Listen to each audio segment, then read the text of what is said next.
This channel does not promote any violent, harmful, or illegal activities. All content provided by this channel is meant for an educational purpose only. ওই দিন কোনো still ছবি তোলা হয়নি, যে কটা video বা ছবি আপনি আমি প্রত্যেকে পেয়েছি, প্রত্যেকটা ভিডিও থেকে নেওয়া, ভিডিও পজ করে নেওয়া তার স্ন্যাপ। এটাও ভিডিও থেকে নেওয়া স্ন্যাপ। এই যে ভিডিও থেকে নেওয়া স্ন্যাপ, তাহলে ভিডিও থেকে যে স্ন্যাপটা নিয়ে যেখানে দেখানো হচ্ছে এই গাড়ির চাকার নিচে নাকি ইন্দ্রানুজ শুয়ে রয়েছে, তাহলে আমাদের বক্তব্য হচ্ছে এই ভিডিওটা কোথায়? যে ভিডিও থেকে এই স্ন্যাপটা তোলা হলো সেই ভিডিওটা কোথায়? গতকাল সৃজন দ্বারা প্রেস মিট করে যে ভিডিওটা দেখিয়েছেন সেটা গাড়ির ব্যাক সাইডের ভিউ, এবং সেখানে যে কেউ পড়ে যাচ্ছে, সে পড়ে সাইডে চলে যাচ্ছে না কোন দিকে চলে যাচ্ছে বোঝা যাচ্ছে না। সেটা একমাত্র বোঝার উপায় ফ্রন্ট ভিউ থেকে, যে ফ্রন্ট ভিউয়ের স্ক্রিনশট তারা ভাইরাল করেছেন। তো যেখান থেকে এই স্ক্রিনশটটা, যে ভিডিও থেকে আপনারা এক্সট্রাক্ট করেছেন, সেই ভিডিওটা কোথায়?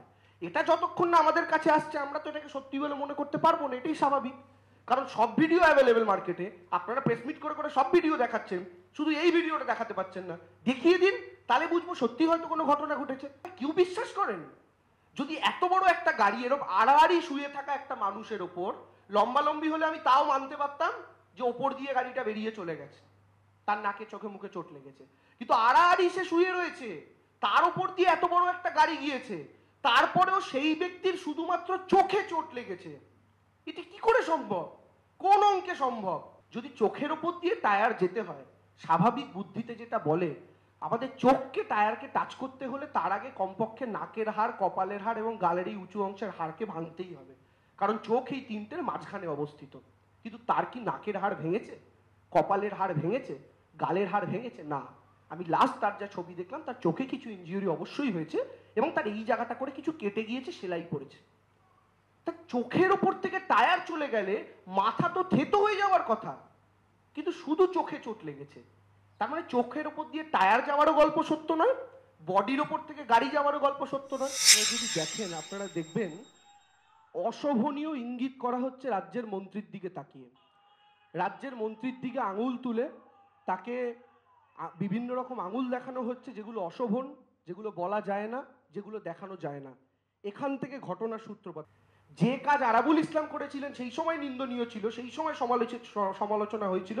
আজকে একই ঘটনায় এসএফআই এর গুন্ডারা যখন বিশ্ববিদ্যালয়ের ভেতর একই কাজ করলো, অধ্যাপকদের গায়ে হাত তুললো, তখন এটা নিয়ে আমার সিপিএম, এসএফআই এবং অন্যান্য বামপন্থী সংগঠনের বন্ধুরা চুপ কেন?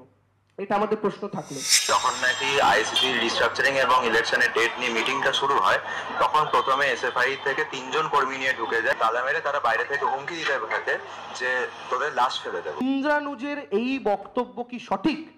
যদি সঠিক হয়, বেঠিক হলে আপনারা বলবেন, আর যদি সঠিক হয়, তাহলে এই ইন্দ্রানুজের আহত হওয়ার পেছনে সত্যি সত্যি যে তার ভয় আপনারা তার লাশ ফেলে দেবেন, কোথাও আপনাদের কারসাজি ছিল না তো, যে সামনের দিকে দৌড়তে দৌড়তে ইন্দ্রানুজ বুঝতে পারেনি? সেইটাও কিন্তু আমাদের সামনে আমার মনে হয় জানার অবকাশ রয়েছে। তৃণমূলের সো-কল্ড কোনো বহিরাগত গুন্ডার একজনেরও ছবি বা ভিডিও আপনারা দয়া করে সামনে আনুন, আর না পারলে ক্ষমা চান। 1, 2, আপনাদের কাছে প্রশ্ন, ব্রাত্য বসুর হাতে স্মারকলিপি দেওয়ার পরেও, যে ছবি আমরা দেখিয়েছি, ব্রাত্য বসুর হাতে স্মারকলিপি দেওয়ার পরেও আপনারা এই দাবি কেন করলেন যে ব্রাত্য বসু আপনাদেরকে সময় দেয়নি? Question number 2। কোশ্চেন নাম্বার 3, এই যে ছবিটা আমরা একদম প্রথম আপনাদেরকে দেখিয়েছি, এই ছবিটার ভিডিও কোথায়? এই ছবিটা যে ভিডিও থেকে এক্সট্রাক্ট করা, সেই ভিডিওটা কোথায়? কারণ ভিডিওর মুভমেন্টটা যদি চোখে পড়ে, তখন বোঝা যাবে যে এইরকম একজন পড়ে যাওয়ার পরেও, গাড়ি চড়ে যাওয়ার পরেও কি করে সেই মানুষটা অক্ষত থাকতে পারেন, শুধু চোখের কোনায় চোট লাগতে পারে। এটার ভিডিও কোথায়? চতুর্থ প্রশ্ন, গাড়ি যদি চোখের ওপর দিয়ে চলে গিয়ে থাকেন, তার মানে টায়ারটা গেছে। তো এত মোটা টায়ার চোখের ওপর দিয়ে যাওয়ার পরেও কপালের হাড়, নাকের হাড়, গালের হাড় ভাঙলো না, কেবল চোখে চোট লাগলো এবং চোখের এই সাইডে 4টে সেলাই পড়লো। এটা কি করে সম্ভব? এবং 5, আপনাদের এখনকার blue eyed boy Indranuj SFI কে নিয়ে 1.5 মাস আগে যে বক্তব্য রেখেছে, এসএফআই নাকি তাদের লাশ ফেলে দেওয়ার হুমকি দিয়েছে, ইন্দ্রানুজের সেই অভিযোগ সত্য না মিথ্যা? এই 5টা প্রশ্নের জবাব আমার সিপিএম এর, এসএফআই এর আমার প্রিয় সৃজন দা আমাদেরকে দিয়ে দিন।